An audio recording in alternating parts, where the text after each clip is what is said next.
Guys, ഇന്ന് ഞാൻ പാടാൻ വിചാരിച്ചത് ഒരു മുല്ല എന്ന സിനിമയിലെ ഒരു പാട്ടാണ് കേട്ടോ. അത് നമ്മുടെ സബ്സ്ക്രൈബർ ചോദിച്ചാണ്, പക്ഷെ ആ പാട്ട് എനിക്ക് പാടാൻ പറ്റുന്നുണ്ടായില്ല. ആ സബ്സ്ക്രൈബറിനോട് നമുക്ക് വേറൊരു പാട്ട് പാടിയാലോ? സ്റ്റാർട്ട് ചെയ്താലോ?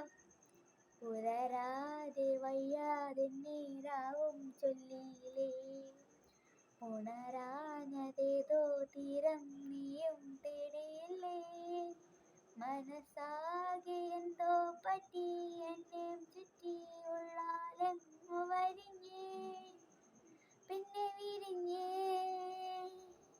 പൊങ്കേലാരോ നിന്നോണ്ടേതോ കോളം തേടുന്നേ, മനച്ചൂണ്ടേലേതോ കല്ലേൽ മുട്ടികൾ മോഹം കൊത്തുന്നേ, ആരോ നീളും ആശകൾ എന്റെ കാത്തു നിറച്ചൊരുളേ, പൊന്നാൽ മേലു പൊള്ളതാണേലങ്ങു വലിച്ചെറിയേ, കണ്ണിൽ മിന്നലിടി മഴ പെയ്യും